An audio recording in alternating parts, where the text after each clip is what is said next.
Welcome back to Andersen Acres. We are inside today with Capricorn. He's a good boy. And today I wanted to talk a little bit about how you choose which rabbits to breed. Okay, so actually selecting your breeding pair can be a little bit difficult, especially if you haven't done it before.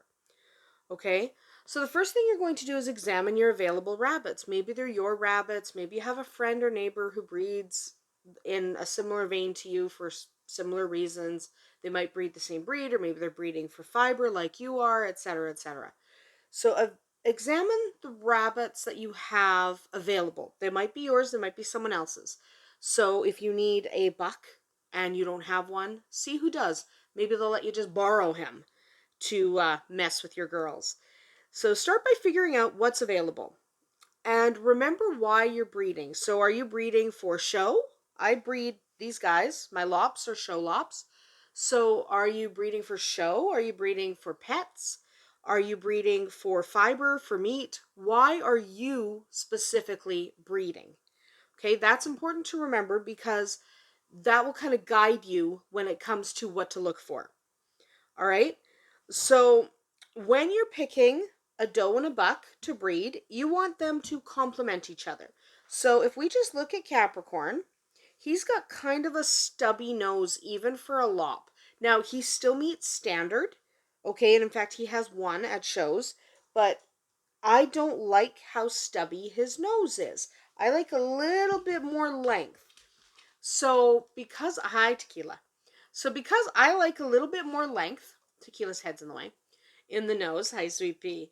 So because I like a little more length in the nose, I like to breed him to Gemini. You can see she's not a threat to them.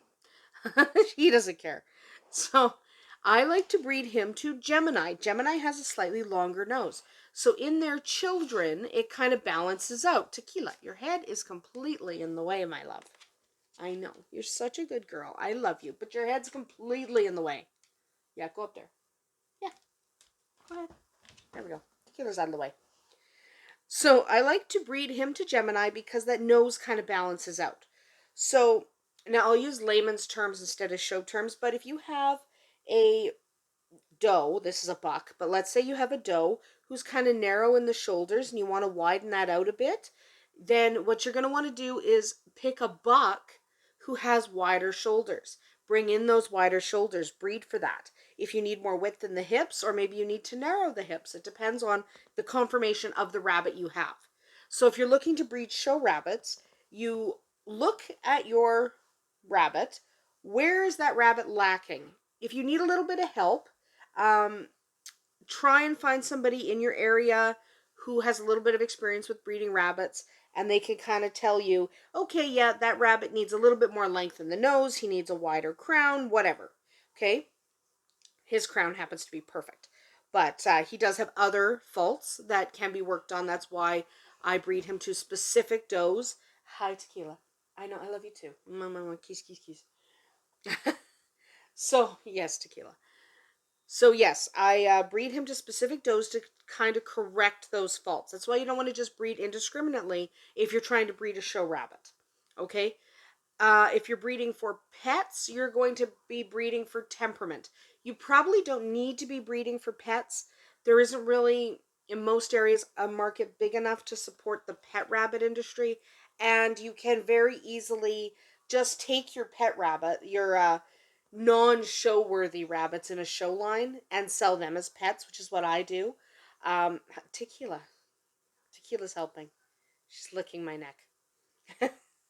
So you can absolutely take your basically your cast offs, even though they're not your cast offs, they're still lovely, they're still sweet rabbits. They just won't do well in the show ring, and sell them as pets because they're still purebreds. People will still love to have them, and if you've hand raised them, they're still going to be lovely, wonderful rabbits. So you don't need to breed for pets specifically. I would breed with something else in mind, and then those rabbits that don't quite meet those qualifications, sell them as pets. So he is actually fantastic. He does have faults. All rabbits have faults. It's very rare to find the perfect rabbit, so you're probably going to be working on one or two characteristics if you're breeding show rabbits.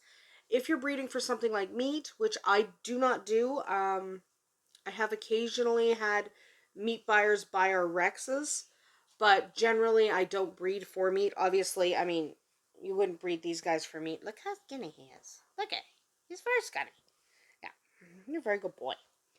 So you wouldn't breed this for meat, but if you are breeding for meat, you're probably going to be going for size, not fat, because you don't want your rabbits to be fat before slaughter, which is a horrible thing to say sometimes. I know somebody's going to come after me for saying that.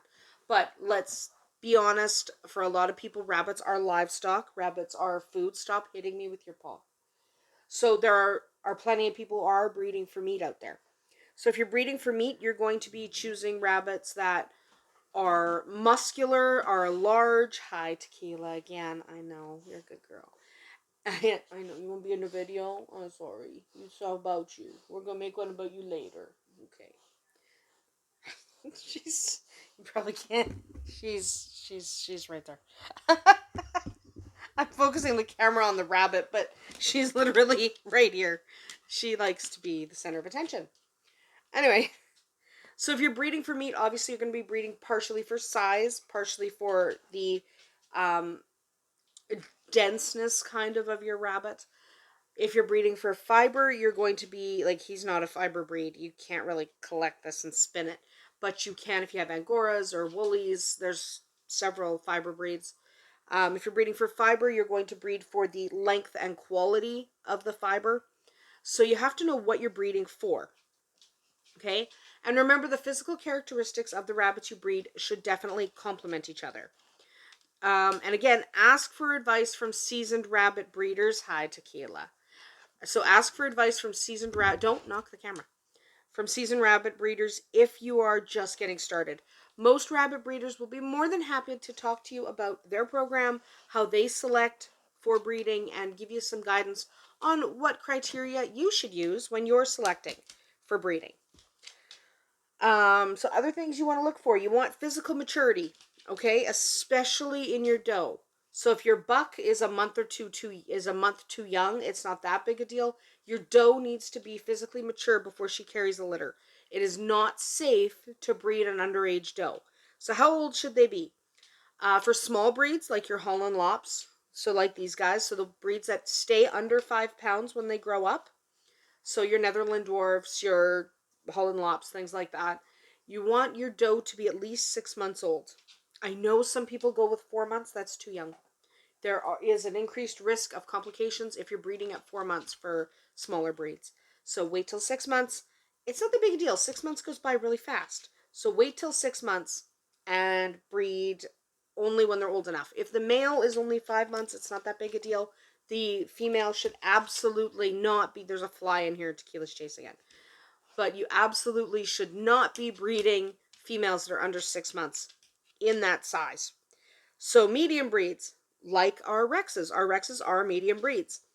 5 to 10 pound rabbits at maturity. So typically Rexes mature from 7 to 10 pounds.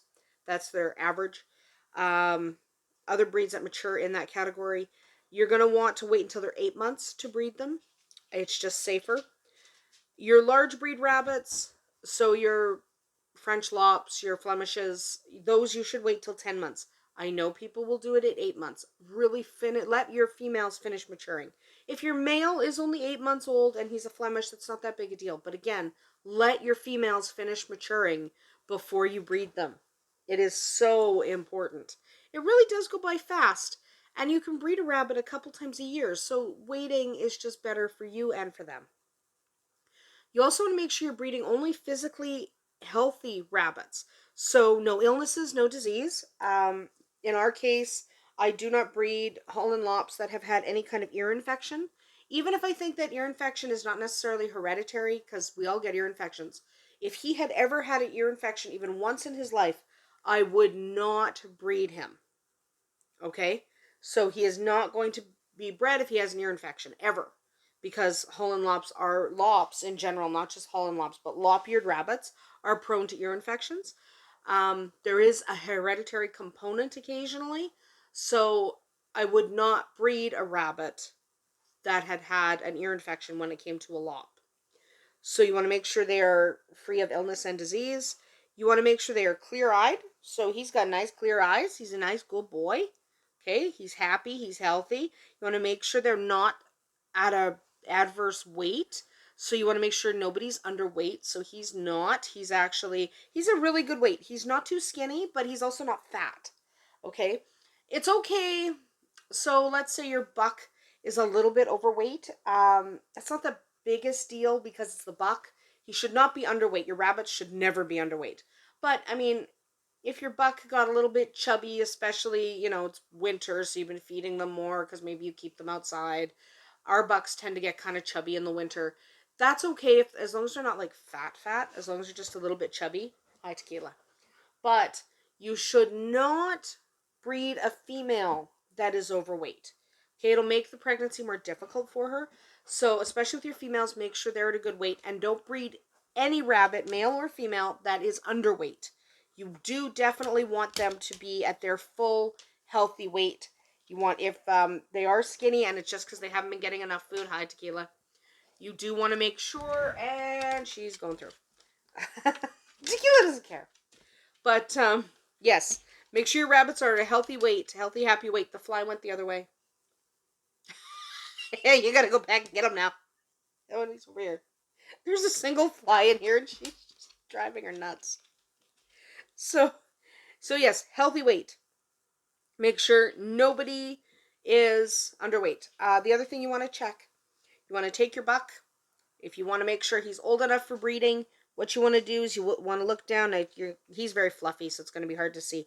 But you want to make sure his testicles have descended. So that's on either side of the rest of his nonsense. You want to just make sure that on either side his testicles have indeed descended before you start to breed him. How can you tell if his testicles are descended? It's actually really easy. If you can look at your bunny and you can go, oh, that's a boy, without having to, grab the tail and separate the genitals so you can actually see inside.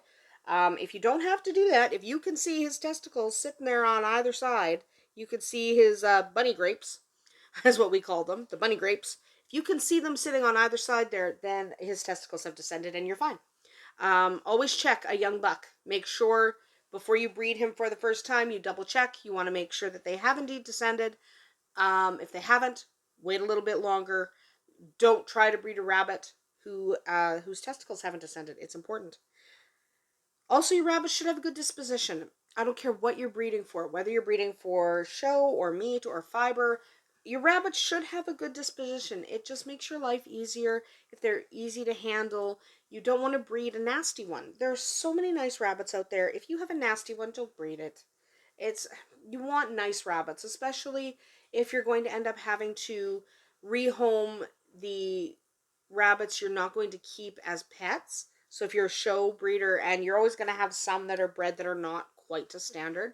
So if you're going to sell them as pets, you want to make sure that the parents have good temperament so the young ones have a better chance of having a good temperament. Okay? So don't breed with a nasty temperament. It's really not worth it. There's so many wonderful, beautiful rabbits in the world that you do not need to breed one that has nasty disposition. Even if you're breeding for meat, I mean, you don't want to get bit every time you feed your rabbits. So disposition does play a part in all types of breeding. So please don't breed the nasty ones. Hi, Whiskey. That's a good boy. That's a very good boy. Whiskey's here. Yes. Everybody's here. Everyone's in the house right now because it's kind of raining. And our dogs don't like rain. It's just the way it is. So anyway, that is really about it when it comes to choosing which rabbits to breed. So again, you want their physical characteristics to complement each other. You want a good disposition, and do not forget to ask for help if you need it. There are probably other rabbit breeders in your area. Reach out to them and get a little bit of help if you're not sure what to look for. That's about it for us here today at Andersen Acres. We'll see you tomorrow.